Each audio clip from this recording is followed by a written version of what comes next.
بسم اللہ الرحمن الرحیم، الصلاۃ والسلام علیک یا سیدی یا رسول اللہ وعلی آلک و اصحابک یا نور اللہ۔ ماہنامہ رضائے مصطفیٰ گوجرانوالہ سن 2000 میں لکھا ہے کہ خاتون جو نماز روزے کی پابند اور درود شریف پڑھنے والی تھیں اور ضلع سیالکوٹ کی رہائشی تھیں، انہیں اچانک فالج کی بیماری نے آن گھیرا، اٹھنے بیٹھنے اور بولنے سے بھی معذور ہو گئیں۔ ایک رات خواب دیکھا کہ کوئی نورانی بزرگ کہہ رہے ہیں، بیٹی درود شریف کثرت سے پڑھو۔ وہ خاتون کہتی ہیں کہ اس خواب کے بعد میں نے کثرت سے درود شریف پڑھنا شروع کر دیا۔ پھر رمضان المبارک کا مہینہ آ گیا۔ ایک شب درود شریف کا ورد کر کے سوئی تو قسمت جاگ اٹھی۔ خواب میں نبی کریم رؤوف الرحیم رحمت للعالمین صلی اللہ علیہ وآلہ وسلم کی زیارت ہوئی اور آپ صلی اللہ علیہ وآلہ وسلم کے ساتھ خاتون جنت سیدنا فاطمۃ الزہرا رضی اللہ تعالی عنہا بھی تھیں۔ آپ صلی اللہ علیہ وآلہ وسلم نے سیدنا خاتون جنت سے فرمایا، بیٹی ان کو کھجور دو، تو مجھے سیدنا فاطمۃ الزہرا نے ایک کھجور دی جس سے شہد ٹپک رہا تھا۔ وہ میں نے کھا لی۔ جیسے ہی وہ کھجور میں نے کھائی تو میرے خاوند نے مجھے نیند سے بیدار کر دیا۔ میں جلدی سے اٹھ کر بیٹھ گئی اور پوچھا کیا وقت ہوا ہے؟ تو میرے شوہر نے کہا کہ 3 بجے ہیں، لیکن تم تو بول نہیں سکتی تھی اور اب بالکل ٹھیک بات کر رہی ہو اور اٹھ کر بھی بیٹھ گئی ہو، جبکہ تم تو بیٹھ بھی نہیں سکتی تھی۔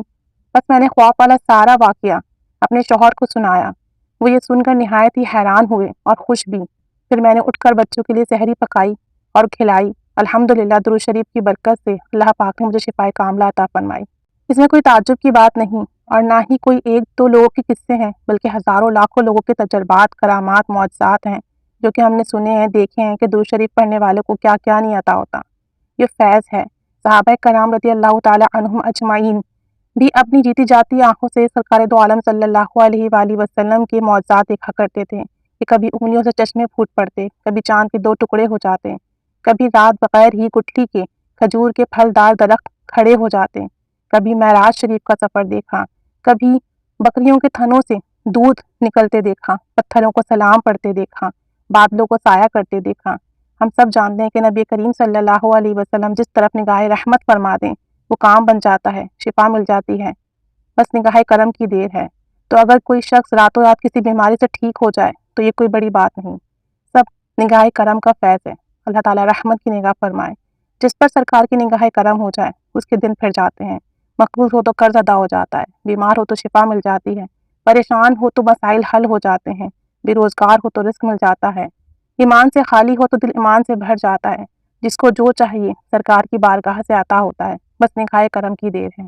درود پاک پڑھیے محبت سے، کثرت سے، توجہ سے، کہ آپ صلی اللہ علیہ وآلہ وسلم تک آپ کا درود و سلام پہنچے آپ کے نام کے ساتھ، اور پھر وہ آپ کی طرف متوجہ ہوں، اور جس دن وہ ایک لمحہ کے لیے بھی آپ کی طرف متوجہ ہو گئے تو بس آپ کی کایا پلٹ جائے گی، زندگی سنور جائے گی، دونوں جہاں پھر جائیں گے۔ اللہ تعالیٰ رحمت کی نگاہ فرمائے، آپ صلی اللہ علیہ وسلم کی محبت اور قربت نصیب فرمائے، درود و سلام پڑھنے کی توفیق و سعادت نصیب فرمائے، آقا دو جہاں صلی اللہ علیہ وسلم کی نگاہ کرم، قربت، محبت، شفاعت اور زیارت نصیب فرمائے۔ آمین بجاہ نبی الآمین صلی اللہ علیہ محمد صلی اللہ علیہ وآلہ وسلم۔